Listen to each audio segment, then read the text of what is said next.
Коли серце нагадує про себе, Кратал. Кратал – природна сила для вашого серця. Прем'єр Словаччини, який є відомий скандальними висловами з приводу України, сьогодні перебуває в Україні, в Ужгороді. Він вже зустрівся із прем'єр-міністром України Денисом Шмигалем. І ось вже з'являються перші підсумки цієї зустрічі. Шмигаль на своїй сторінці повідомляє, що завершили зустріч з Фіцо, дійшли згоди з низки питань і маємо конкретні домовленості. І ось тут увага. Шмигаль говорить, що Словаччина не буде блокувати виділення Україні 50 мільярдів євро з боку Європейського Союзу. Я нагадаю, що це питання вже давно розглядають у ЄС, і дві країни, які блокують, це Словаччина та Угорщина. І ось начебто вдалося досягти домовленостей з цього приводу. Крім того, уряд Словаччини не блокуватиме купівлю Україною зброї та техніки у словацькому бізнесу.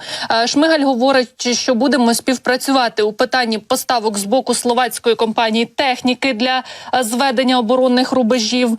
Крім того, Фіцо запевнив Україну у повній підтримці євроінтеграційних прагнень. Україна та Словаччина продовжать плідну співпрацю заради безпеки та процвітання наших країн.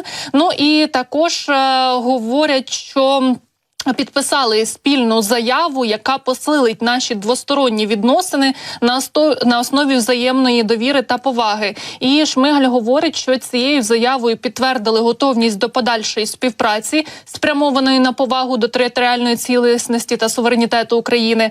Відзначили тверду та послідовну підтримку Словацької Республіки європейської інтеграції України, висловили підтримку формули миру президента Зеленського, наголосили на важливості участі Словаччини у відновленні України та призначення віце-прем'єр-міністра з плану відновлення стійкості та економіки знань Словацької Республіки, підтвердили важливість участі Словаччини у гуманітарному розмінуванні нашої держави, відзначили важливість спільних зусиль щодо забезпечення глобальної продовольчої безпеки, підвищення транзитного потенціалу для експорту української сільськогосподарської продукції. Ну і підкреслили важливість розвитку військово-технічного співробітництва на комерційній основі. В мене виникає безліч запитань, зокрема, чи це точно був Фіцо, тому що напередодні свого візиту до Ужгорода він видав чергову скандальну заяву про те, що в Києві нібито немає війни, і в нас тут взагалі нормальне життя, при тому, що я нагадаю, що вчора був масований ракетний обстріл, і тільки в Києві 22 людини отримали поранення. І, зокрема, він також говорив, що яка різниця, де зустрічатися, в Ужгороді чи в Києві, я взагалі не бачу ніякої різниці. Але ж, як бачите, зустрілися сьогодні з Шмигалем в Ужгороді, і он скільки всього підписали, і які новини приємні для нас надходять. Ну, про це ми зараз поговоримо з нашим гостем. Володимир Фесенко, політолог, з нами на зв'язку. Пане Володимире, вітаю вас. Слава Україні. Героям слава, вітаю вас. Не знаю, чи чули ви новину про те, що Фіцо сказав, що не буде блокувати виділення Україні 50 мільярдів євро Європейського Союзу. І, знову ж таки, я хочу у вас запитати, а чи це дійсно був Фіцо із Шмигалем? Тому що він скільки подібних заяв говорив, що не буде підтримувати Україну, що взагалі нам варто зупинитися і не варто розраховувати на відвоювання Донбасу та Криму. Ну, давайте все ж таки оцінювати більш стримано, обережно. Фіцо ідеологічно, політично, навіть за стилем поведінки, такий собі міні-Орбан. Він копіює Орбана в багатьох випадках, дивиться на нього як на певний взірець. Ну, обидва суто яскраво виражених популістських лідери. Проте у Фіцо ситуація більш складна і всередині країни, і ззовні.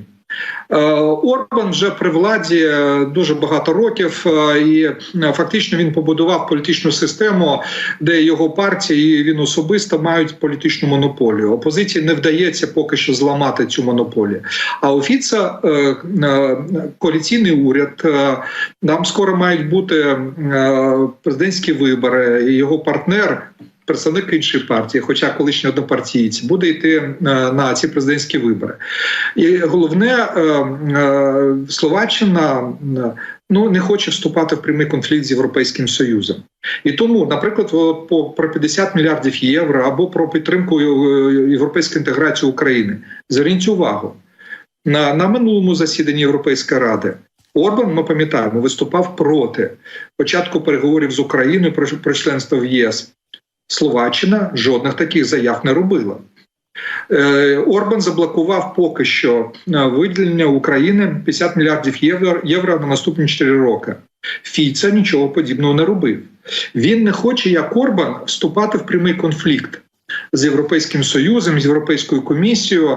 Він знає, чим це закінчилось для Орбана. Орбан в багатьох питаннях, не тільки по Україні, конфліктував з Єврокомісією.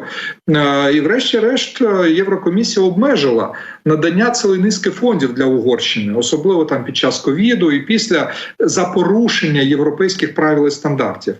І Фіцо не хоче повторювати от такий сумний досвід Орбана. І тому він діє більш гнучко. Він робить гучні заяви. От щодо заяв, наприклад, блокувати деякі речі, була його заява, що якраз перед зустрічю з Шмигалем про те, що Словаччина буде проти членства України в НАТО, оскільки це може призвести до Третьої світової війни. Але зараз і не йдеться про вступ України до НАТО. Проте, да, тут я думаю, що достатньо щиро Фіцо сказав. А от в питаннях європейської інтеграції, оскільки український ринок цікавий для Словаччини, нас багато що поєднує, я думаю, що Фіцо займає більш гнучку, більш обережну позицію. Тому риторика завжди це одне. Конкретні політичні рішення – це трохи інша ситуація. І, як правило, лідери-популісти, вони найбільш скандальні речі роблять в своїх заявах. Це і у Трампа проявляється. Коли справа доходить до практичної, прикладної політики, ця політика стає більш гнучкою, більш виваженою, більш раціональною, хоча теж певні проблеми можуть виникати. Ну і ще подивимося, давайте дочекаємося і оцінок і заяв з словацької сторони, тоді будемо робити вже остаточні висновки. А так, в цілому, я вважаю, судячи от по нашій інформації, по інформації, яка зараз після відразу зустрічі нашого прем'єра і словацького прем'єра з'явилася, результати переговорів для нас є позитивними. Як правило, тексти спільних заяв, спільних декларацій, вони узгоджуються. І якщо словацька сторона дала згоду на таку заяву, я думаю, що це для нас цілком прийнятний документ.